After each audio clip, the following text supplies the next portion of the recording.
Bismillahirrahmanirrahim. Assalamualaikum warahmatullahi wabarakatuh. Alhamdulillah wassalatu wassalamu ala Rasulillah wa ala alihi wa sahbihi wa mawalah wa la hawla wa la quwata illa billahi wa ba'd.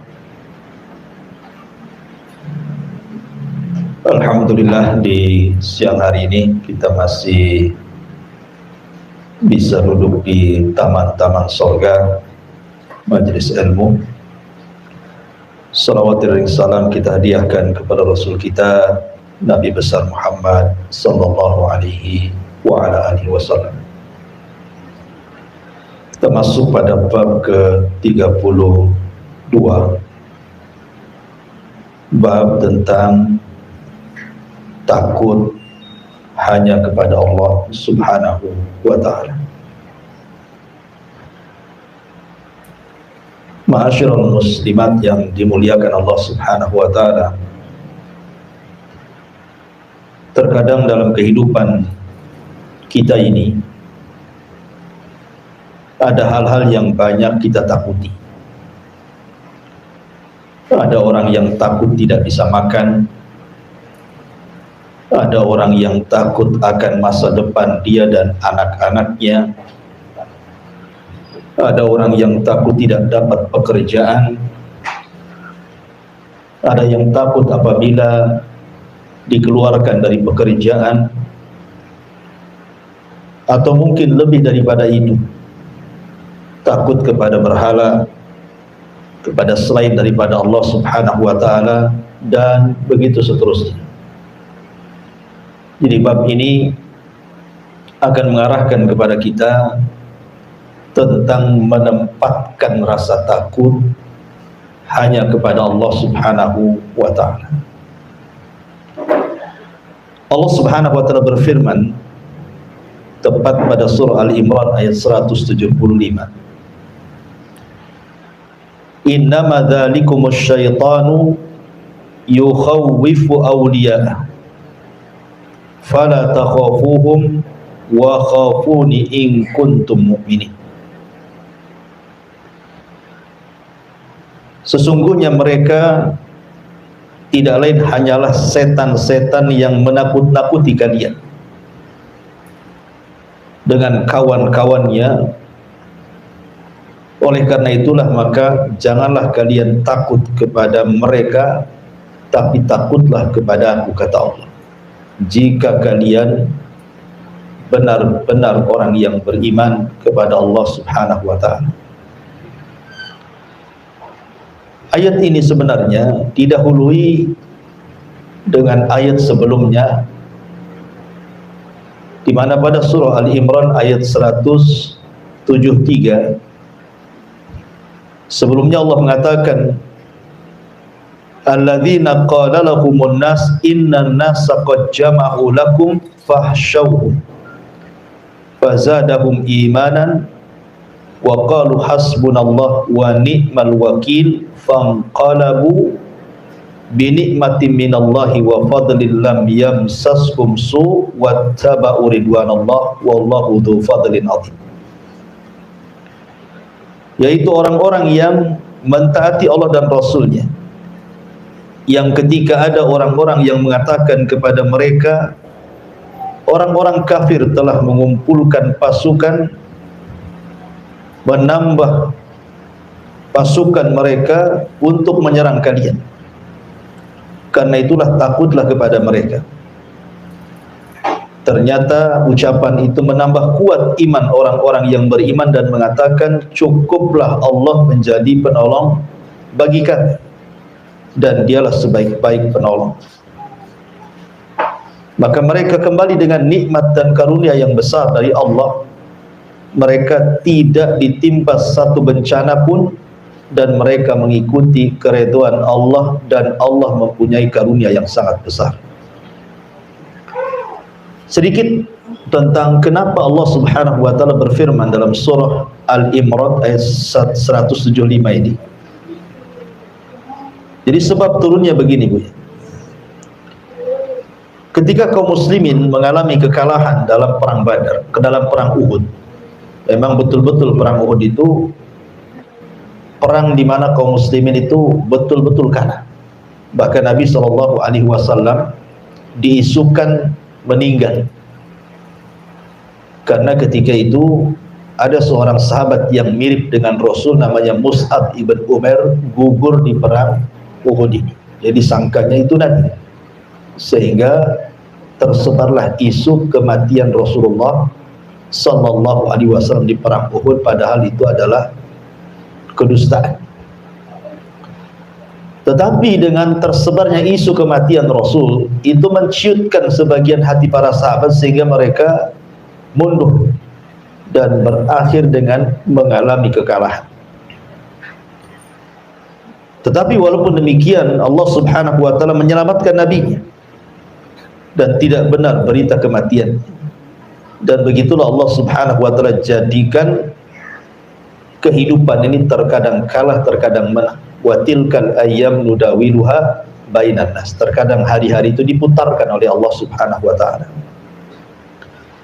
Ketika kemudian kaum muslimin sudah kembali ke Madinah, tiba-tiba kemudian Abi Sufyan ketika itu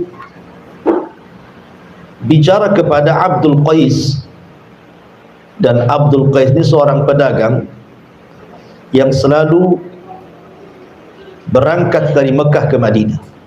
Jadi Abi Sufyan mengatakan, dan Abi Sufyan itu tokohnya orang Quraisy ketika itu belum masuk Islam, dan dia yang memimpin perang Uhud. Kata Abi Sufyan, "Ndak kemana kau Abdul Qais?" Kata Abdul Qais mengatakan, "Kami dan beberapa teman kami akan pergi ke kota Madinah." Kemudian kata Abi Sufyan, "Maukah engkau menyampaikan berita dariku kepada Muhammad? Mau enggak? Nanti ku berikan engkau imbalan." Akhirnya kemudian Abdul Qais dan kawan-kawannya sepakat mau. Akhirnya berangkatlah 3 orang ini dari Mekah menuju kota Madinah. Nah, kemudian ketika Nabi SAW sampai di sebuah tempat namanya Hamra al-Asad, itu kepulangan dari Uhud, tiba-tiba kemudian utusan Abi Sufyan, Abdul Qais dan kawan-kawan ini menemui Rasul sebelum masuk Madinah, ketemu di Hamra al-Asad. Kemudian menceritakan pesan dari Abi Sufyan bahwa dia dan orang-orang musyrik Quraisy akan datang menyerbu dengan lebih banyak lagi pasukan dibandingkan di perang Uhud, bahkan akan menghabisi Rasul dan seluruh para pengikutnya. Maka Nabi SAW kemudian mencontohkan di hadapan para sahabat bahwa ancaman seperti itu tidak perlu gentar, tidak perlu takut, karena kemenangan itu bukan karena banyak jumlah atau kekuatan, tapi kemenangan itu datang dari Allah. Sehingga Rasul mengatakan, hasbunallah wa ni'mal wakil. Cukuplah Allah sebagai pelindung kita, dan dia adalah sebaik-baik pelindung.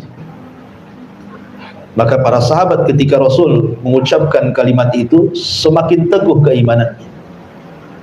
Tapi rupanya apa yang dijanjikan Abi Sufyan bahwa mereka akan mempasukan besar tidak menjadi kenyataan. Hanya gertak saja, bahkan pasukan yang dibawa tidak banyak, bahkan mereka yang kemudian lari tunggang langgang kembali ke Mekah. Dari sini Allah Subhanahu wa taala katakan, sesungguhnya mereka itu tidak lain hanyalah setan-setan yang menakut-nakuti kalian dengan kawan-kawannya dari orang-orang musyrik Quraisy. Oleh karena itulah jangan kalian takut kepada mereka, tetapi takutlah kepadaku jika kalian benar-benar orang yang beriman. Jadi di sini orang-orang kafir Quraisy hendak menakut-nakuti Nabi dan para sahabatnya dengan pasukan yang banyak, persenjataan yang kuat, dan perlengkapan perang yang cukup, dan bisa mengalahkan Nabi dan para sahabatnya. Tentu kalau ini didengar oleh orang-orang munafik ataupun orang-orang yang lemah imannya, setelah mereka mengalami kekalahan, tentu mereka akan ciut nyalinya. Tapi Nabi SAW berusaha menanamkan rasa takut hanya kepada Allah. Jangan sampai kalian takut kepada mereka orang-orang kafir. Takutlah kepada Allah Subhanahu wa taala. Dari situlah maka ketika Nabi SAW memberikan contoh bahwa kita tidak boleh takut kepada manusia tapi takutlah kepada Allah, barulah para sahabat kemudian semakin kuat keimanannya. Ma'asyiral muslimat yang dimuliakan Allah Subhanahu wa taala. Inilah contoh Rasul sallallahu alaihi wasallam memberikan keteguhan kepada para sahabat untuk jangan takut kecuali kepada Allah. Dan Al-Qur'an itu kita ambil bukan karena sebab turunnya, tetapi karena umum lafadznya. Jadi syaitan itu memang sejak diciptakan dan menjadi musuh bagi manusia, memang dia selalu menakut-nakuti kita. Salah satu contohnya adalah, ibu bisa buka Al-Baqarah ayat 268. Allah Subhanahu wa taala berfirman, "Asy-syaitanu ya'idukumul faqra wa ya'murukum bil fahsyah wallahu ya'idukum maghfiratan minhu wa fadla wallahu wasi'un alim." Syaitan itu senantiasa memberikan was-was kepada orang-orang yang hendak berinfak, bersedekah, berzakat. Jangan lakukan, karena engkau akan mengalami kefakiran.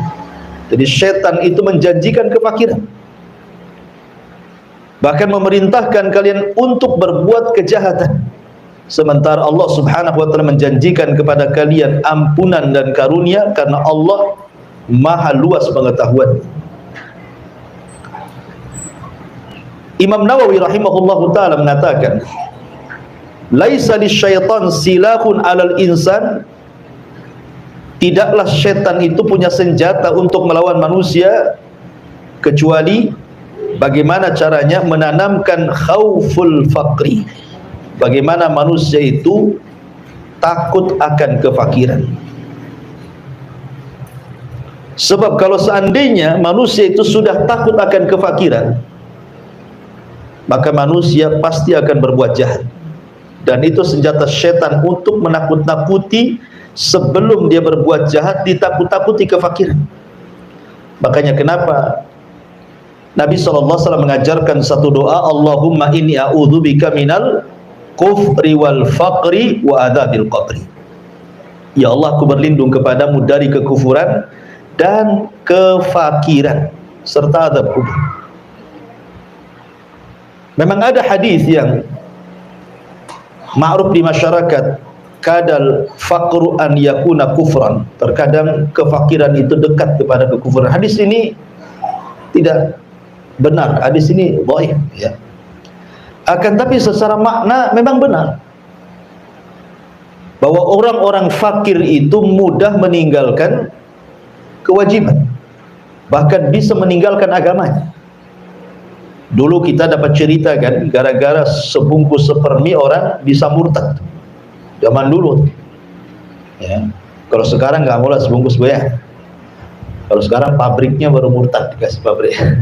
Jadi kadang-kadang kefakiran itu bisa mengakibatkan kekufuran, bisa meninggalkan agama.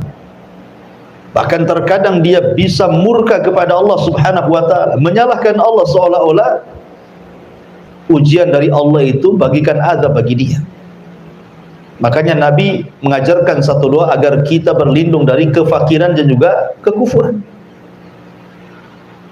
Nah, di antaranya adalah ketakutan manusia kepada kefakiran ini mengantarkan kepada mencari pekerjaan haram. Karena dipikirnya bahwa mencari yang halal itu sulit. Sementara dia harus makan, sementara keluarganya harus makan, anak-anaknya harus makan dan juga harus sekolah.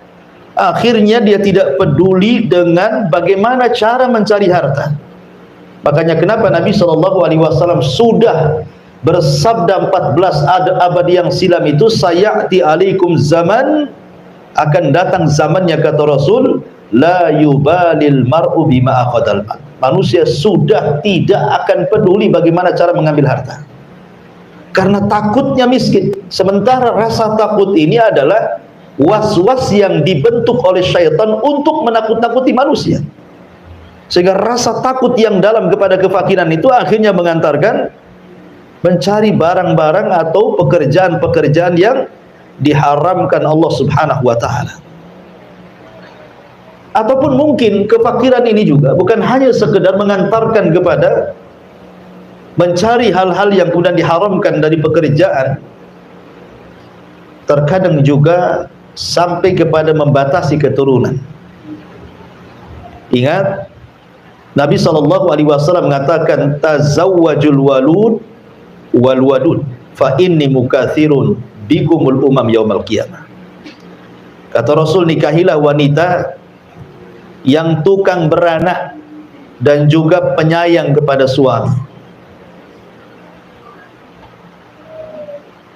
Kemudian Rasul mengatakan, karena saya akan berbangga dengan banyaknya umat pada hari kiamat. Tapi ada sebagian orang yang kemudian berpikir, kalau banyak anak ini, gimana cara ngasih makan? Gimana nyekolahkannya? Takut dia, takut masa depannya. Pada Allah Subhanahu wa ta'ala mengatakan, nahnu narzukukum wa iyyahum, kami loh yang kasih rezeki kalian dan juga anak-anak kalian. Kenapa mesti pusing?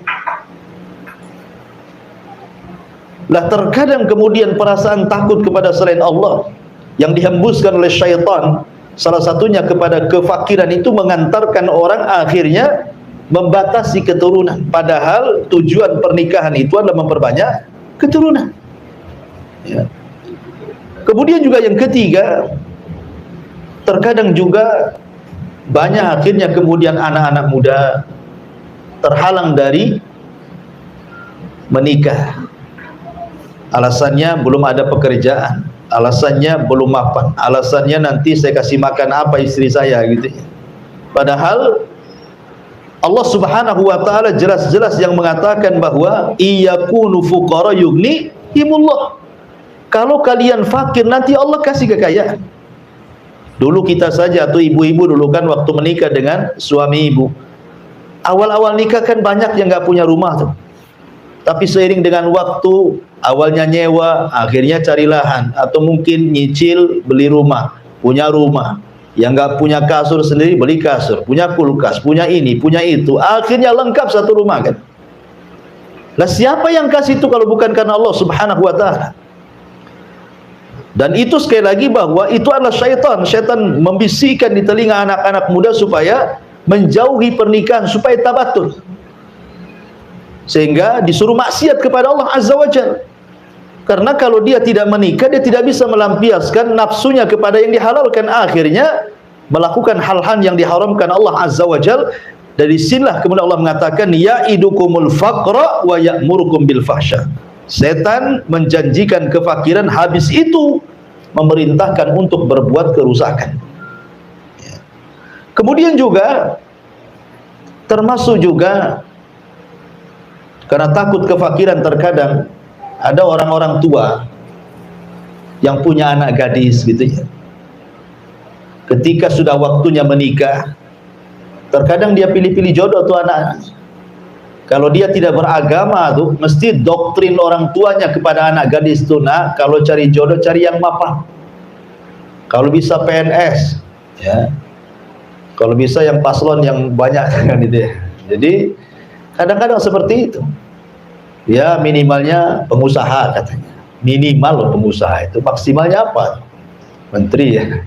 Jadi kadang-kadang orang-orang yang kemudian mendoktrin anak-anaknya itu justru soal urusan dunia. Padahal kita tahu bahwa kenikmatan berumah tangga itu bukan disebabkan karena kekayaan. Bukankah Rasul yang mengatakan ketika memilih kriteria itu, kata Rasul, fadfar bidzatid din taribat yada, ambil yang baik agamanya, ambil yang baik agamanya, karena anak gadis kita itu akan melahirkan cucu kita, cucu kita akan melahirkan cicit kita, dan itu aset bagi kita setelah kematian kita. Mereka yang mendoakan kita. Kalau orang-orang yang kaya belum tentu sayang dengan orang tuanya, jangankan lagi meninggal setelah kematian kita, masih hidup ketika sudah tua saja boro-boro gitu ya. Kenapa? Karena yang menggerakkan anak sayang kepada orang tua itu agama, bahwa ketika dia birrul walidain itu sebuah pahala. Makanya gara-gara kemudian was-was syaitan, akhirnya banyak kemudian orang-orang yang justru menjodohkan anak-anaknya dengan dilihat barometer kekayaan bukan dari agama. Atau terkadang juga karena takut fakir, banyak kemudian wanita-wanita yang kemudian mengambil tempat pekerjaan laki-laki. Dulu kita belum pernah lihat ada pom bensin itu yang layan perempuan kan Bu, pom bensin yang laki-laki. Nah, sekarang yang di pom bensin itu banyak perempuan gitu, laki-lakinya terusir sedikit Bu. Yang saya khawatirkan nanti tukang bangunan pula perempuan semua, ya kan, repot itu nanti. Pemborongnya perempuan, tukangnya perempuan, helpernya perempuan. Nah laki-laki kerja apa? Suruh mancing, gitu kan. Jadi itu akibat apa? Karena takut fakir. Kemudian gaya hedonis dipertontonkan dengan sinetron-sinetron yang isinya di rumah-rumah megah, gedong, belum lagi artis kalau ngupload video itu, wah semua kekayaannya, mobilnya, istananya, semuanya. Akhirnya orang-orang miskin menghayal kapan sekaya dia gitu. Sehingga kurang bersyukur. Padahal Nabi SAW mengatakan, umduru ila man huwa asfala minkum wa la tangduru ila man huwa fawqakum. Lihat ke bawah kalau urusan dunia, jangan lihat ke atas, pegel. Ya. Karena kalau banyak lihat ke atas itu syukurnya sedikit jadi. Kemudian, dan itu akibatnya akhirnya banyak perempuan-perempuan yang kemudian tidak punya aturan cara mencari pekerjaan, karena berpikir kehidupan dia macam mana, masa depan dia macam mana. Orang tua saya sudah miskin, saya masih miskin lagi. Padahal belum tentu. Betapa banyak orang-orang susah kemudian dipinang orang kaya, jadi kaya ya dia. Itu siapa yang berkehendak Allah Subhanahu wa taala. Dan belum tentu orang kaya juga senang hidupnya. Hanya zahirnya saja dia senang. Ya, karena bagaimanapun kesenangan itu datang dari hati, dan itu pemberian dari Allah Subhanahu wa taala. Kemudian juga akibat kemudian bagaimana setan merongrong manusia untuk menakut-nakuti, dicintakan dengan harta dan ditakutkan dengan kematian. Bagaimana orang itu dicintakan dengan harta kemudian ditakutkan dengan kematian, akhirnya dia pun melanggar syariat dan mengikuti perintah syaitan. Ya. Kembali kepada tema bahwa di sini Allah Subhanahu wa taala menjelaskan tentang bagaimana kedudukan takut. Takut itu sebuah ibadah. Pada bab sebelumnya kita menjelaskan tentang al-mahabbah. Maka bab sekarang menceritakan tentang al-khauf. Ya. Kenapa di sini mu'alif rahimahullahu taala ingin menjelaskan tentang rukun-rukun ibadah hati. Jadi rukun ibadah hati itu ada 3 Ibu ya. Pertama al-mahabbah, perasaan cinta. Yang kedua al-khauf, perasaan takut. Yang ketiga ar-raja, perasaan mengharap. Ibadah itu harus didasari dengan cinta, jangan terpaksa. Ibadah itu harus didasari dengan takut supaya terangsang terus untuk melakukan ibadah. Ibadah itu harus didasari dengan harapan. Dengan adanya harapan berarti makin kita ini semangat untuk beribadah, karena di balik ibadah ada sorga, ada kenikmatan, dan begitu seterusnya. Itu disebut arkan, rukun-rukun ibadah hati. Dan rukun-rukun ibadah hati lebih mulia dibandingkan ibadah zahir. Ibadah hati itu jauh lebih mulia dibandingkan ibadah yang nampak. Gerakan-gerakan, bacaan-bacaan itu. Kenapa? Karena yang merangsang gerakan ibadah, gerakan dan ibadah bacaan itu adalah hati. Salat itu kan gerakan, tetapi yang paling penting itu khusyuknya. Khusyuk itu dalam hati. Karena percuma kalau hanya gerakan saja. Betapa banyak Allah menolak gerakan-gerakan salat yang tidak khusyuk, tidak tumakninah, asal bergerak saja. Karena inti ibadah itu dalam hati. Kalau hatinya baik, semua gerakannya baik. Kalau hatinya tidak baik, maka gerakannya pun tidak baik. Itu yang disabdakan Nabi SAW. Sedikit bicara takutnya. Takut itu ada 4 macam.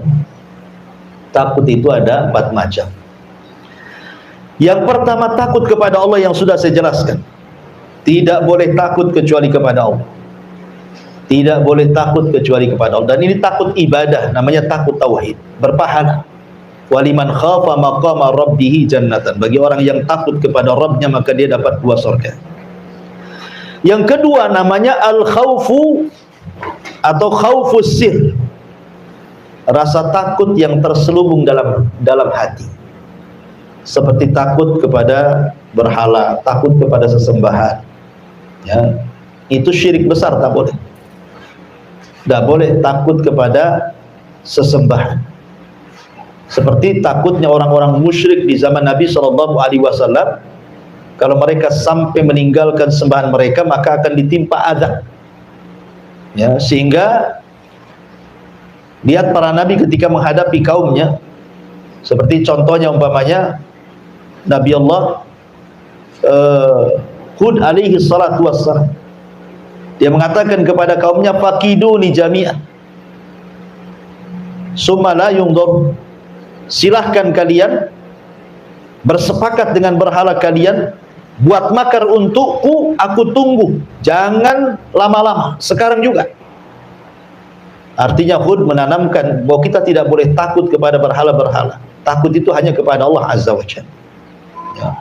Tidak boleh orang takut seperti itu. Seperti takut, ya, seperti yang saya tokan tadi, banyak orang-orang yang kemudian menghambakan dinar, menghambakan dirham, menghambakan rupiah, dolar dan juga ringgit karena takut. Takutnya itu takut tidak makan, takut tidak terlaksana keinginan dia, cita-cita dia, sehingga dia hambakan duit itu. Hari-hari dari pagi sampai pagi dia cari duit. Dia lupa sholat, lupa zakat, lupa segala-galanya. Dia menghambakan uang. Oh, sekarang kan berhalanya uang. Handphone berhalanya sekarang, ya, bukan batu lagi. Kadang-kadang sibuk main handphone, padahal sudah datang waktu zuhur, tidak peduli dengan zuhur tuh. Dengan asar tidak peduli, dengan maghrib, pokoknya nongkrongnya di handphone. Jadi berhala tuh handphonenya jadinya kan.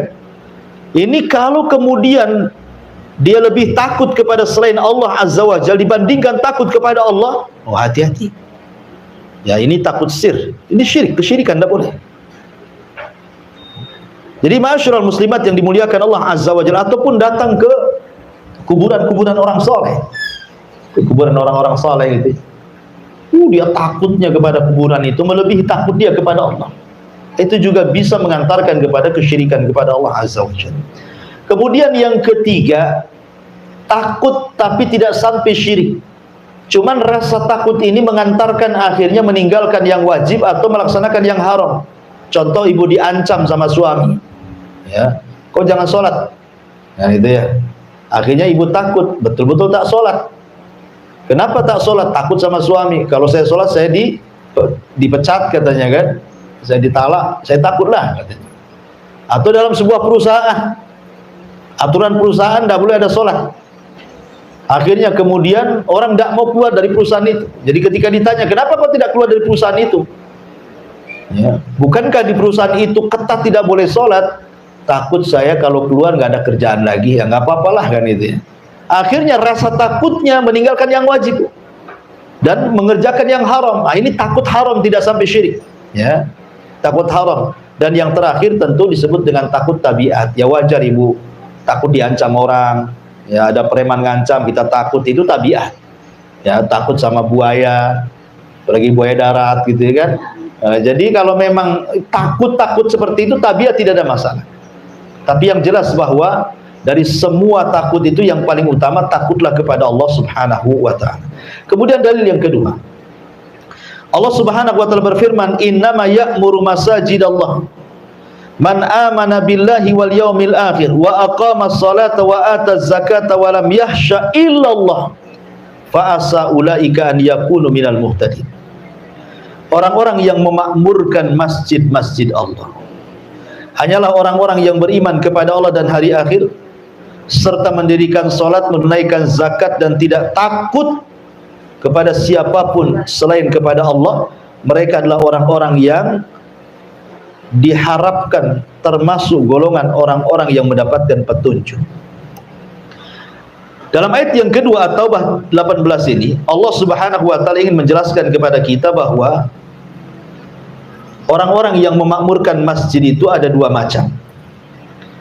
Ada memakmurkan secara fisik, memakmurkan masjid secara fisik, seperti membangun masjid, ikut mewakafkan material-material masjid, entah besinya, entah semennya, entah kerikilnya, entah pasirnya, entah gentengnya, spandeknya, atau apalah yang berkaitan dengan pembangunan.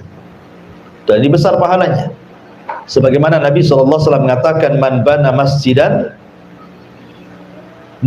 masjidan lillahi kamif hasiqitatin aw asghar banallahu lahu baitan fil jannah. Barang siapa yang membangun masjid walaupun sebesar sangkar burung atau lebih kecil dari sangkar burung, tetap Allah Subhanahu wa taala akan bangunkan bagi dia rumah di surga. Apa maksudnya? Imam Syaukani rahimahullah mengatakan maksudnya, kan tidak mungkin kita pahami secara zahir hadis ini, Bu. Masa barang siapa yang membangun masjid walaupun sebesar sangkar burung, orang aja nggak masuk, ya burung aja yang masuk di situ kan? Ya, kan tidak mungkin orang bangun masjid segede sangkar burung. Seberapalah sangkar burung itu? Maksudnya kata Imam Syaukani hadis ini, maksudnya di sini kinayah bahwa sekecil apapun ibu nyumbang untuk pembangunan masjid, walaupun hanya satu lonjor besi, satu sak semen, satu gerobak pasir, satu gerobak koral, satu lembar spandek gitu ya, satu lembar baja ringan atau apalah kan, itu sudah cukup ibu dibangunkan satu rumah di sorga. Ya, ini yang pertama. Kemudian makna yang kedua, bahwa yang dimaksud orang yang memakmurkan masjid itu memakmurkan secara ruhiyah. Ya, yang pertama membangun fisik, ataupun ya tadi membangunkan secara ruhiyah. Ruh kita dibangun di situ. Bukan hanya masjid saja dibangun, ruh kita dibangun dengan sholat kita di situ, dengan baca Quran di situ, dengan kita zikir di situ, akhirnya menghasilkan akhlak-akhlak yang mulia. Ya, karena masjid itu tempat tarbiyah. Orang kalau pulang dari masjid harusnya dia tidak mengucapkan kalimat kotor dan tidak melakukan perkara fasik. Kenapa? Karena Allah yang mengatakan innas salata tanha 'anil fahsya'i wal munkar. Salat itu mencegah perbuatan keji, ucapan-ucapan kotor, dan mungkar, perbuatan fasik. Artinya bahwa pembangunan itu bukan hanya sekedar fisik saja. Ya, ini yang banyak sekali dilakukan di masyarakat kita. Masjidnya aja bagus-bagus gitu ya. Masjidnya megah-megah, pakai AC gitu. Luar biasa sekarang masjid di zaman sekarang. Tapi membangun orang-orangnya itu yang kurang. Sehingga banyak masjid bagus kosong dari jamaah. Tahu-tahu yang azan dia, yang imam dia, yang makmum dia gitu. Dia aja gitu, dia saja. Nah, yang lain kemana? Padahal sebenarnya yang paling utama itu membangun ruh dibandingkan fisik. Membangun ruh dibandingkan fisik lebih utama. Ya. Tapi juga bagaimanapun dua-duanya juga utama. Makanya Allah Subhanahu wa taala mengatakan orang-orang yang memakmurkan masjid-masjid Allah itu ya orang-orang yang beriman kepada Allah dan hari akhir, melaksanakan salat, menunaikan zakat, dan yang paling penting syahidnya di sini walam yahsya illallah, walam yahsya illallah, dan dia tidak takut kecuali kepada Allah Azza wa Jalla. Kalimat yahsya itu beda dengan al-khauf. Kalau pada ayat yang pertama Ali Imran ayat 175, Allah membahasakan takut itu dengan kalimat al-khauf. Tetapi dalam surah At-Taubah ayat 18 Allah membahasakan takut itu dengan kalimat khasyah. Apa bedanya al-khauf dan khasyah? Kan kalau diterjemahkan ke bahasa Indonesia kan sama-sama takut. Kata ulama mengatakan khasyah lebih tinggi dibandingkan al-khauf. Karena khasyah itu diiringi dengan pengetahuan, dengan ilmu, dan dengan ta'zim, mengagungkan Allah Azza wa Jalla.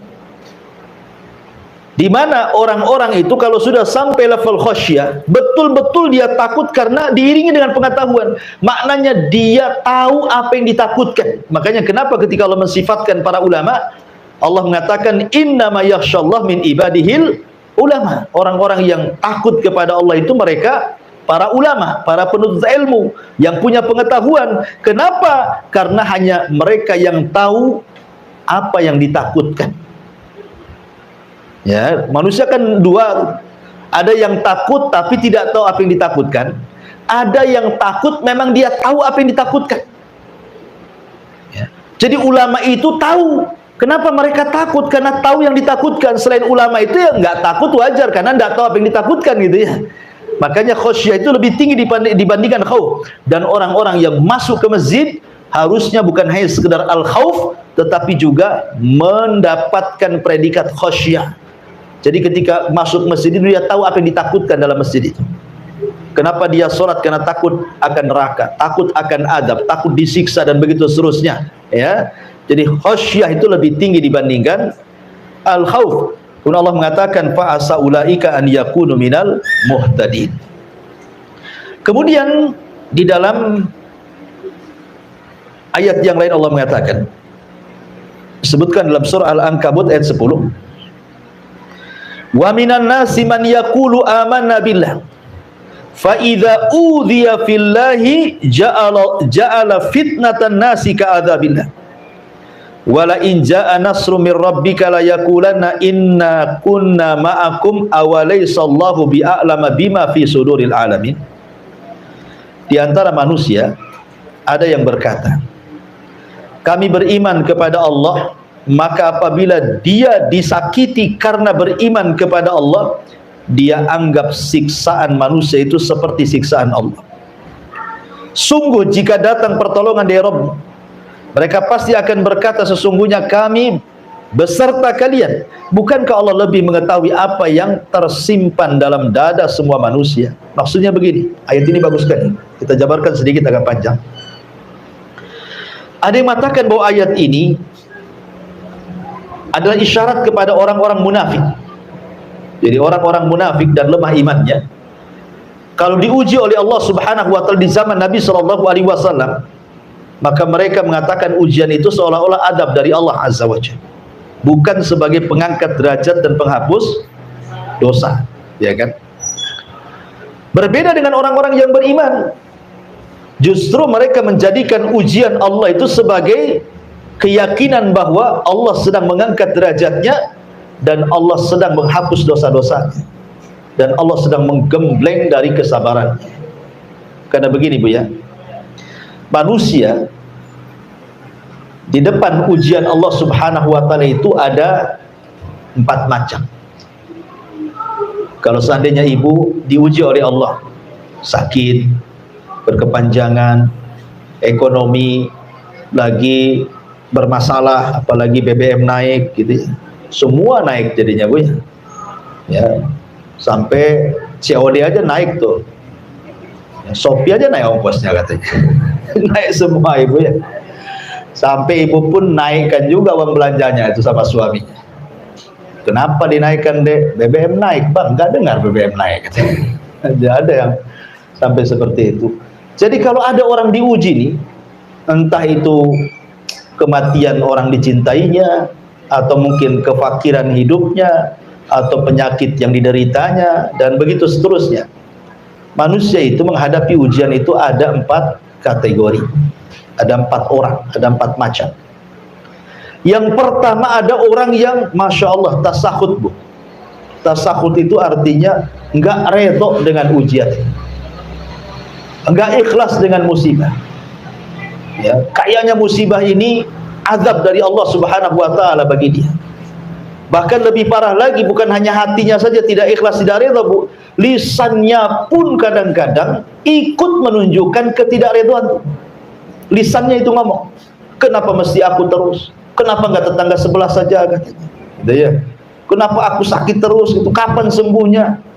Salah apa saya ini ya Allah? Nah, jadi karena ada orang yang nampak dari lisannya.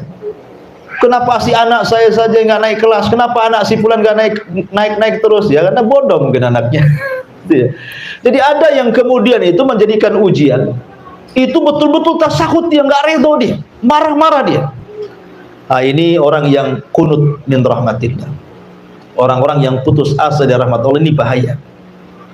Inilah yang difirmankan dalam Al-Quran yang kita baca, fa idza udhiya fillah ja'alallah fitnatan nas ka'adzabillah. Apabila disakiti karena beriman kepada Allah, dia menganggap siksaan manusia itu seperti siksaan Allah. Ya Rabb, saya kan sudah sholat, ya Kok saya masih susah juga? Ya Allah, saya sudah sholat, kenapa tetangga itu nyelekit kali ngomongnya? Ya Allah, saya sudah sholat, kenapa kok begini? Kadang-kadang orang kemudian menganggap bahwa kalau Allah sedang menguji, dia merasa sudah beriman, ternyata ujian itu dianggapnya seperti adab Allah. Ini bahaya. Ini yang pertama. Yang kedua, ada orang itu zahirnya pura-pura kuat dalam ujian, disabar-sabari. Ya, pokoknya suaminya meninggal, sabar. Ekonominya gulung tikar, sabar. Ya, disabar-sabari. Ada orang yang menyabar-nyabari diri, Bu. Tapi jangan disenggol. Kalau disenggol keluar semua keluhannya. Nah, ada orang kayak gitu, Bu. Nampaknya sabar, sabar, sekali Ibu tegur, "Cemana jualannya?" "Aduh, payah," kata. "Udah sebulan ini begini-begini, begono-begono." Itulah. Ada orang yang nampak menyabar-nyabarkan diri, tapi kalau disenggol keluar semua. Ini kelompok yang kedua, tapi agak rendah daripada kelompok pertama. Ada kelompok yang ketiga, ini beda lagi. Dia betul-betul ikhlas. Betul-betul ikhlas, redha, betul ya. Disenggol nggak disenggol ya memang dia ikhlas, sabar betul orang ini. Memang sudah dicatat di Lauhil Mahfuz, saya ini harus dapat ujian hari ini. Memang sudah dicatat, memang orang yang saya cintai harus meninggal hari ini. Pokoknya betul-betul sabar. Ini yang luar biasa. Dan yang lebih luar biasa lagi adalah yang nomor keempat. Sudah sabar, sudah ikhlas, sudah redha, lisannya juga justru mengucapkan alhamdulillah. Setelah dia mengucapkan innalillahi wa inna ilaihi rajiun, dia mengucapkan alhamdulillah. Karena jarang sedikit atau sedikit sekali orang yang ditimpa musibah mengucapkan alhamdulillah. Saya contohkan sebuah kisah, namanya Urwah ibn Mas'ud, Urwah ibn Zubair rahimahullahu ta'ala. Jadi Urwah ini, Bu, dikasih penyakit kakinya. Salah satu kakinya harus diamputasi. Akhirnya kemudian dikatakan kepada Urwah, "Ya Urwah, engkau harus minum khamr. Kakimu akan diamputasi dan kau akan merasakan sakit." Kata Urwah, "Tidak. Aku tidak akan minum yang diharamkan Allah. Kalau engkau ingin putuskan kakiku, tunggu aku ambil wudu, kemudian aku sholat 2 rakaat, saat sholat kau potong kakiku," katanya. Subhanallah. Jadi dia mengambil momen khusyuk itu sebagai obat bius bagi dia. Itu ulama dulu, Bu. Khusyuk itu bisa jadi obat bius, sehingga ketika dipotong, sudah terpotong, disangka belum dipotong. Lah di waktu yang sama ketika kemudian kakinya terpotong satu, artinya sudah pincang, dah punya kaki satu, ada kabar pula salah satu putra daripada Urwah ini meninggal dunia. Bayangkan, berturut-turut musibahnya. Pertama kakinya hilang, yang kedua anaknya hilang. Tapi Urwah mengatakan alhamdulillah ala kulli hal. Segala puja dan puji bagi Allah. Segala sesuatu ada kebaikannya. Sehingga orang-orang heran dan mengatakan, "Ya Urwah, kok bisa kamu mengucapkan alhamdulillah?" Kata Urwah, "Ya, tidakkah kau lihat anggota badan diriku? Aku masih punya 2 tangan dan aku masih punya 1 kaki. Aku tetap bersyukur kepada yang ada. Dan kenapa aku mengucapkan alhamdulillah? Karena kematian putraku, karena aku masih putra yang lain yang bisa membanggakan diriku." Jadi orang yang keempat ini tetap dia mensyukuri nikmat yang tersisa pada badannya, tidak terus fokus pada musibah yang menimpanya. Ini kan luar biasa, Bu. Yang keempat ini tingkatan menghadapi musibah yang luar biasa yang keempat. Makanya jarang yang keempat ini dilakukan orang, kecuali betul-betul orang yang dirahmati oleh Allah Subhanahu wa taala, penyabar, penyayang gitu ya, redha, ikhlas, dan mengatakan alhamdulillah. Mau diapakan lagi? Ya kan? Lah ma'asyiral muslimat yang dimuliakan Allah Azza wa Jalla, ayat ini memberikan pelajaran kepada kita bahwa jangan pernah seseorang itu menyandarkan hidup kepada manusia.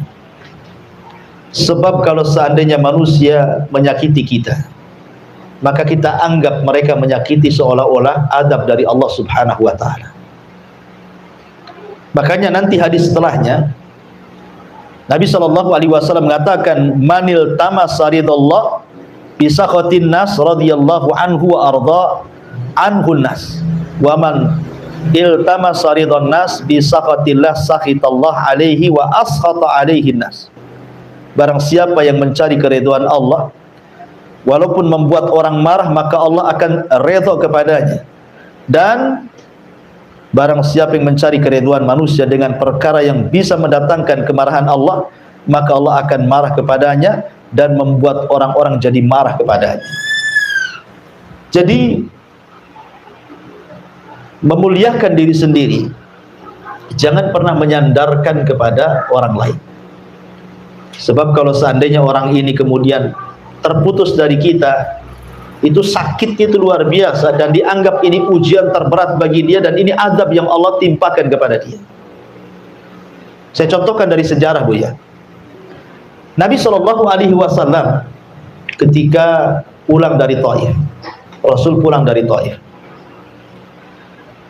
dikiranya kan di Mekah dia sudah tidak bisa lagi berdakwah, bukannya 18 kabilah sudah mengancam dia akan dibunuhnya kalau dia tetap berdakwah di Mekah. Terpaksalah Rasul harus cari areal baru, berangkat ke Taif dengan harapan para pembesar Taif mau melindungi Rasul dan mau bisa tinggal di Taif sambil melanjutkan dakwah tauhid. Rupanya pembesar-pembesar Taif seperti Abdu Al-Layali, kemudian Al-Habib Ibn Amr, kemudian Mas'ud Ibn Amr, 3 tokoh Taif ini betul-betul mengusir secara telak kepada Rasul. Baru datang sudah diusir. Tidak cukup diusir, dilempari batu. Tidak cukup dilempari batu, anak-anak sudah 6 duri. Tidak cukup itu, dicaci maki oleh wanita-wanita Taif. Nabi SAW harus kemana coba? Ke Mekah tidak bisa masuk karena diancam dibunuh.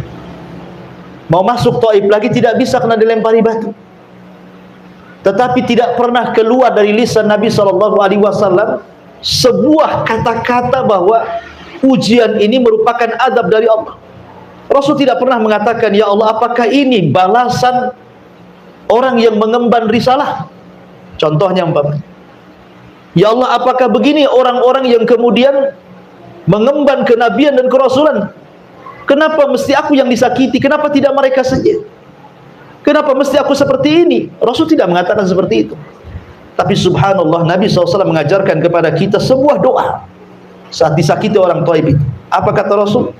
Allahumma ilaika ashku dha'fa quwwati wa qillati hilati wa hawani 'alan nas. Kata Nabi SAW, ya Allah, aku hanya mengadu kelemahan kekuatanku, sedikit pengalaman dakwahku, dan terasa hinanya diriku di atas manusia. Tetapi Rasul mengatakan, illam takun alayya sakhatun fala ubali. Kalau memang illam takun alaika, kalau memang engkau tidak murka kepadaku, kalau memang peristiwa seperti ini bukan kemurkaanmu kepadaku, kalau memang mereka melempari batu kepadaku, mencaci maki aku, ini bukan bentuk kemurkaanmu kepadaku, kata Rasul, fala ubali, aku nggak peduli. Ya. Mereka mau ngomong apa, mau melempari batu, mau menyakiti saya, terserah, asal ini bukan bentuk kemarahanmu kepadaku. Lihat, bisa nggak kita ngomong begini saat kena musibah? Umpamanya ibu kena sakit gitu, ya Allah, selama sakit ini, umpamanya persis seperti ucapan Nabi SAW, ya, ini bukan bagian azabmu untukku, saya nggak peduli. Ya, boleh jadi ini adalah engkau hendak mengangkat derajatku dan menghilangkan dosa-dosaku. Ah, kan enak, Bu. Kalau ibu ngomong gitu, tenang tuh hidup tuh. Umpamanya ini gulung tikar usahanya, dia ngomong, ya Allah, selama gulung tikar ini, kebangkrutan ini bukan azab dari kepada kamu, bukan karena engkau murka kepada aku nggak peduli. Mau gulung tikar, mau bangkrut, nggak peduli. Ya. Yang penting afiataka, karuniamu, maafmu lebih luas kau berikan kepada aku. Itu yang dikatakan Nabi SAW, ghairu anna afiyataka hiya awsa'ali, akan tetapi maafmu kepadaku lebih luas dibandingkan murkamu kepadaku. Kalau orang ngomong begini saat kena musibah, Bu, tenang satu dunia, Bu. Nggak ada orang yang menjerit-jerit, apalagi sampai curhat kemudian di FB, itu nggak ada, Bu. Ya kan? BBM naik, curhatnya macam-macam itu, dari A sampai Z, setiap hari statusnya itu aja. Ya, kalau dia mengatakan seperti itu kan enak Bu ya kan, tenang, tidak sedih, tidak khawatir, tidak takut. Itu yang diajarkan Nabi SAW. Tapi betapa banyak sering saya katakan kan, apabila anaknya sakit dia mengeluh dan mengatakan, ya Rob kenapa anak saya yang sakit? Apabila ditimpa musibah dia mengatakan, ya Rob asih aku aja kena musibah, kenapa si anu tidak? Ya, ketika kemudian gulung tikarnya, ya Rob kenapa mesti usahaku yang gulung tikar, kenapa si anu-anu itu kok bagus sekali usahanya, apa salah? Kan ada orang-orang kayak gitu ya. Ini sama dengan firman Allah, fa idza udhiya fillah ja'ala fitnatan nas ka'adzabillah. Apabila diuji gitu ya, maka dia menjadikan ujian itu seolah-olah azab dari Allah Subhanahu wa taala. Tidak, terkadang Allah Subhanahu wa taala menghendaki seperti itu supaya ada kebaikan yang kita tidak tahu hikmahnya. Makanya Allah mengatakan wa asa an taqru syai'an wa huwa khairul lakum. Boleh jadi sesuatu yang kita benci itu ada kebaikan di situ. Mana tahu gitu kan, itu rahasia Allah. Betapa banyak orang-orang yang keluar dari perusahaan ya, karena mungkin di PHK. Rupanya Allah mempersiapkan usaha yang jauh lebih berkah, lebih banyak, lebih bagus lagi dibandingkan ketika dia kerja di situ. Betapa banyak itu sudah banyak kok dilakukan orang-orang. Ya, jadi kenapa mesti takut? Takut dengan rizki, takut dengan kebahagiaan semua milik Allah. Tinggal minta kepada Allah yang Maha Kaya, ya kan? Ma'asyiral muslimat yang dimuliakan Allah Azza wa Jalla, makanya pentingnya seseorang itu membangun kebahagiaan dari diri sendiri. Jangan pedulikan ucapan orang. Gara-gara ucapan orang, kadang-kadang orang akhirnya ciut, tidak mau keluar rumah. Ya, ada juga yang kemudian bunuh diri gara-gara ucapan orang itu. Ngapain dipedulikan ucapan orang? Jangan jadikan ucapan orang itu adab dari Allah. Biarkan mereka bicara, nggak usah dipedulikan, gitu maksudnya ya. Maka jangan sampai ujian itu dijadikan fitnah yang seolah-olah adab dari Allah Subhanahu wa taala. Kemudian mu'alif rahimahullah taala mulai masuk pada hadis Nabi SAW. Dalam hadis yang marfu dari Abu Sa'id Al-Khudri radhiyallahu anhu, inna min dha'fil yakin an turdiyan nas bi saqatillah wa an tahmadahum ala rizqillah wa an tadhummahum ala ma lam yu'tikallah. Inna rizqallah la yajurruhu hirsu harisin wa la yarudduhu karahiyatu karih. Hadis ini secara sanad dhaif jiddan. Hadisnya sangat lemah sekali, tidak bisa dijadikan hujjah. Akan tetapi boleh jadi mungkin ini dikatakan mauquf. Mauquf kepada perkataan Abdullah ibn Mas'ud radhiyallahu anhu, yang kurang lebih semana dengan perkataan ini. Sesungguhnya di antara bentuk lemahnya iman adalah mencari keridhaan manusia dengan melakukan perkara yang bisa mendatangkan kemurkaan Allah. Memuji orang lantaran rizki Allah yang diberikan lewat mereka, dan mencela orang lantaran rizki Allah yang tidak diberikan lewat mereka. Sesungguhnya datangnya rizki Allah tidak dapat dipercepat dengan semangat seseorang yang mengelola untuk mendapatkannya. Begitu juga tidak dapat ditinggalkan oleh kebencian seseorang yang membencinya. Subhanallah, ini banyak terjadi di masyarakat ya, bahwa terkadang manusia itu ingin mencari keridhaan manusia, tetapi dengan cara yang membuat Allah murka. Ya, banyak orang yang kemudian mencari ridha manusia, tidak peduli Allah murka atau tidak murka. Itu banyak sekali di masyarakat. Ya, umpamanya orang bekerja di perusahaan, yang penting dia nggak dipecat, nggak apa-apalah, dilarang sholat pun nggak apa salah katanya. Yang penting saya bisa kerja, bisa digaji di sini. Kadang-kadang seperti itu. Atau masuk kerja dengan cara nyogok, dengan cara rasuah gitu ya, kecuali ngambil hak ya, dengan cara rasuah nggak peduli. Jadi jangan kemudian mencari redha orang dengan kemurkaan Allah Subhanahu wa taala, atau mungkin sebaliknya. Karena namanya manusia itu tidak semua suka dengan kita, tidak semua benci dengan kita. Makanya hati para ulama, hati orang-orang mulia itu adalah hati yang tidak berubah.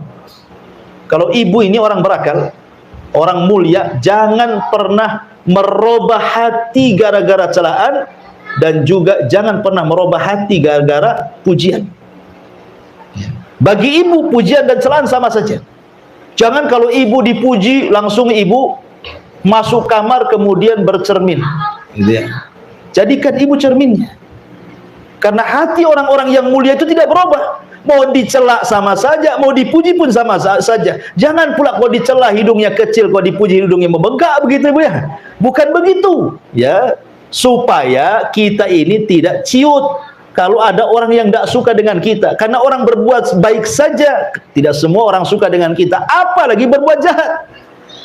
Ya, maka dari sini jangan mencari redha manusia di atas kemurkaan Allah Subhanahu wa ta'ala. Karena bagaimanapun kemuliaan itu datang dari Allah. Siapa yang Allah muliakan, tidak ada makhluk yang bisa menghinakan. Siapa yang Allah hinakan, tidak ada makhluk yang bisa mengangkat derajatnya. Dan mengangkat derajat itu bukan karena harta. Kalau memang itu, kenapa pula Qarun difirmankan fakhasafna bihi wa bidarihil ardh. Kami tenggelamkan Qarun berserta seluruh harta-hartanya. Ya.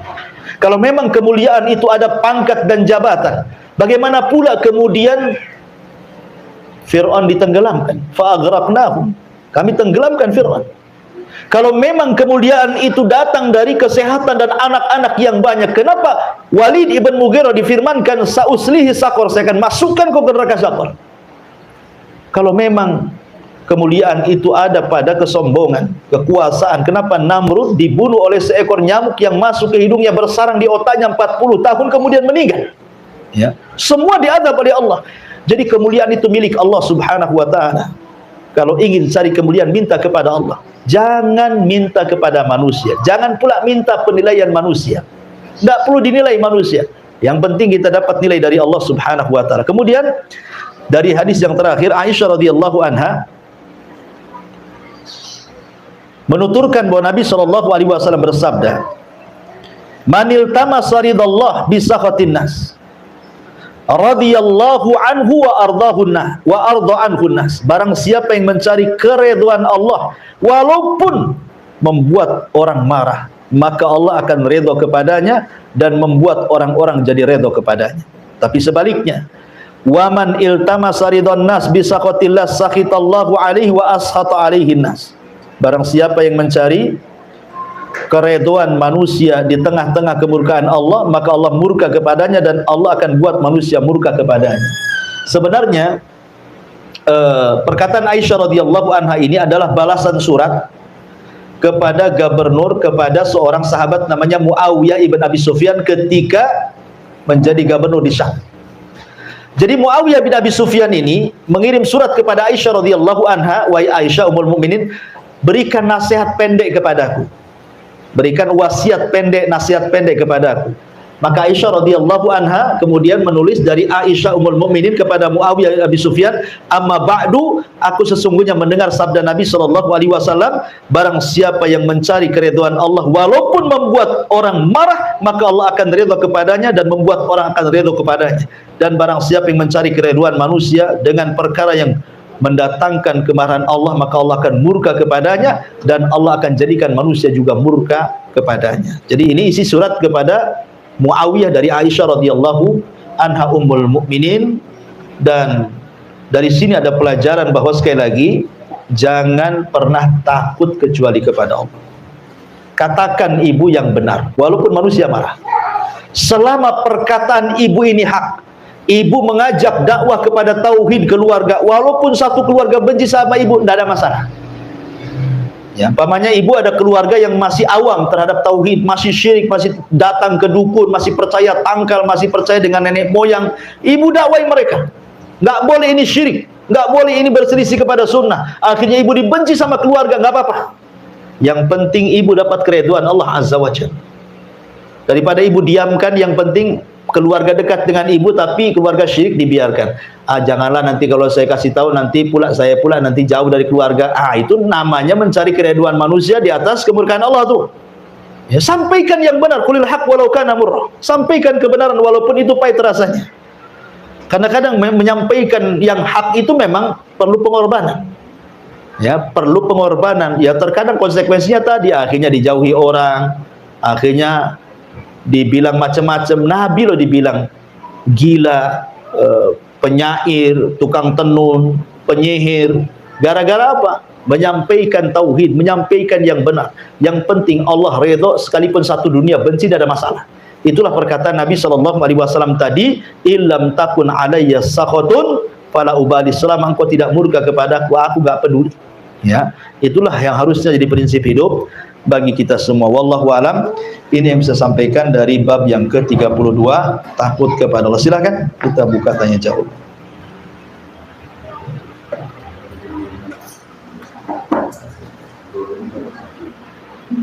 20 menit lagi.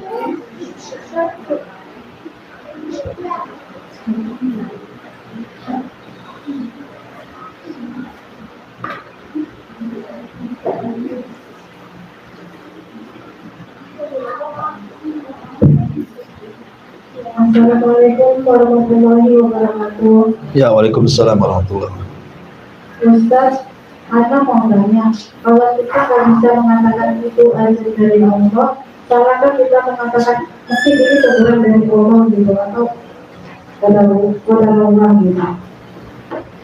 Oh, kalau ibu disakiti orang, kemudian ibu ngomong, ah ini Bukan Pak. apa? Kemarin kan Ana jatuh, Oh, gitu. kecelakaan ya. Nah, terus Ana bilang, ini mungkin teguran dari Allah gitu. Terus udah, karena kawan-kawan punya kok bisa jatuh, kok bisa jatuh. Ana sendiri nggak tahu kenapa bisa jatuh, tapi Ana udah gimana ya, rasanya itu udah balik kayak gitu. Pas berdiri, motor Ana nggak kenapa-napa, tapi kaki sampai begini gitu. Tiba-tiba jatuh. Terus Ana menjawab, udah Allah aja lah gitu. Ya nggak apa-apa, memang benar. Kan ada hadisnya Bu yang mengatakan, ihris ala ma yanfa'uka wasta'in billah. Ihris ala ma yanfa'uk. Carilah apa yang bermanfaat bagi hidup. Mintalah pertolongan kepada Allah. Dan jangan katakan, kata Rasulullah, wala taqul law fa'altu kadza lakana kadza wa kadza. Kata Rasul, jangan katakan kalau saya tidak melakukan, kalau saya melakukan ini, kalau seandainya saya tidak melakukan ini, tentu akan terjadi ini dan itu. Tidak akan terjadi ini dan itu. Kalau saya tidak melakukan ini dan itu, saya tidak mungkin terjadi ini dan itu. Seperti kalau saya tidak jalan ke sana, mungkin saya tidak jatuh. Kalau saya tidak jalan ke sini, mungkin saya tidak selamat. Itu tidak boleh. Ya, kenapa? Karena itu adalah pintu pembuka amal setan. Kata Rasulullah, akan tapi katakan, kul, katakan kata Nabi SAW, qaddarallah wa masya'a fa'al. Semua atas takdir Allah. Allah menakdirkan sesuka dan sekehendaknya. Ya betul Bu. Jadi kalau ibu jatuh, ya jangan pula kemudian disalahkan, oh gara-gara motornya ini sudah ombek, motornya ditendang lagi gara-gara kamu. Ngapain nendang motor? Makin sakit lah, udah jatuh nendang motor pula kan itu. Jadi kita katakan ini sudah takdir Allah. Ya betul, itu harus begitu. Sandarkan semua kepada takdir Allah. Supaya apa Bu? Supaya tenang, supaya nggak kecewa. Karena orang yang tidak menyandarkan takdir kepada itu kecewa. Kenapa saya harus jalan ke sana? Tahu ke sana itu ramai, akhirnya saya jadi jatuh. Akhirnya disalahkan. Tuh kan gara-gara jalan ke sini, akhirnya kan kecewa dia. Maka nggak usah, ya. Katakan semua takdir Allah, karena jatuhnya ibu hari itu tuh sudah dicatat 500 tahun sebelum Allah menciptakan langit dan bumi. Sehingga Allah, ya ibu pikir mungkin sudah takdirnya. Walaupun bagaimanapun hari ini harus jatuh, bagaimanapun caranya saya jatuh karena sudah ditulis gitu. Ya sama dengan orang meninggal kan. Ada orang meninggal sebabnya kecelakaan. Ya, tapi kalau ditakdirkan hari itu harus mati, tidak celaka pun dia mati. Betapa banyak orang yang di rumah nggak kecelakaan di jalan pun mati dia. Memang sudah takdirnya, itu sebab jalan aja dia meninggalnya seperti itu. Ya. Tapi kalau takdirnya hari itu harus mati, ya mesti harus meninggal dia. Dengan cara apapun, tidak mesti kecelakaan. Ya, karena memang semua sudah ditakdirkan Allah Azza wa Jalla. Sudah betul kata-kata ibu. Katakan kalau ada musibah itu qaddarallahu wa masya'a fa'al. Wallahu a'lam. Ada lagi Pak Ustaz, Iya. bagaimana cara kita menyikapi teman kalau misalkan ada teman yang lain kena musibah gitu, terus dia itu ngomongnya biarin itu aja dari Allah gitu. Gimana? Misalkan nih ada teman mendengar kabar ada teman lain gitu kena musibah gitu, terus teman yang ini tadi bilang biarin itu aja dari Allah gitu. Enggak boleh. Masa ada orang kena musibah didoakan, doakan jelek itu biarin asap itu, memang kayak gitu. Ibu, jangan ibu ya, kita doakan yang baik gitu, ibu ya. Kita sering Iya, itu nggak boleh bu. Akhlak seorang muslim nggak boleh mendoakan keburukan, dan kita tidak tahu itu namanya suudzon sama kawan bu. Namanya ibu ya, kalau dia kena musibah kemudian kita katakan biarin saja itu azab dari Allah, bu, kita tidak tahu kehidupan dia. Nampak saja mungkin di mata kita dia jahat, boleh jadi ibu tidak tahu dalam kehidupan sehari-hari dia, mungkin dia ada amalan yang ikhlas yang diterima oleh Allah yang ibu tidak punya. Ya, boleh jadi mungkin musibah dia itu mengangkat derajat dia dan menghilangkan dosanya, tapi kita ngomong kepada orang itu namanya seolah-olah kita suudzon dan seolah-olah dia lebih baik dibandingkan dia. Nah, itu tidak boleh. Ya, nasihati saja kita tidak boleh bersikap seperti itu. Kalau kita nasihati orang, jangan sampai umpamanya di depan kita orang yang berdosa, kita nasihati orang yang berdosa, kita anggap kita lebih suci dari dia. Nggak boleh kayak gitu. Ya, karena menasihati orang itu sama dengan nasihati diri sendiri dalam cermin. Maka sebaiknya hilangkan itu kata-kata itu, nggak bagus ya. Itu bukan akhlak Islam ya.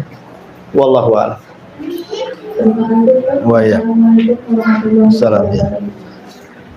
Iya, di sini ada pertanyaan juga dari YouTube ini apa ini? Bismillah, izin bertanya Ustadz, gimana hukumnya seseorang yang bersedekah untuk pembangunan masjid lalu diinfo saat serah terima uang disumbangkan beserta nominalnya dan foto tersebut di-share ke grup. Ya, tujuan nge-share ke grupnya apa? Kalau nyumbang kemudian tujuannya ingin dipuji orang, nah ini ria ya. Tapi kalau tujuan nge-share-nya itu ngasih contoh ya, supaya yang lain juga ikut infak, ya enggak apa-apa. Cuman kan biasanya ya agak sedikit sulit lah gitu ya, karena hati itu kan dibolak-balikan sama Allah. Ya, kembali ke niat lah, innamal a'malu binniyat. Wallahu a'lam. Subhanallah bihamdika asyhadu an la ilaha illa anta astaghfiruka wa atubu ilaik. Allahu ta'ala alam. Assalamualaikum warahmatullahi wabarakatuh.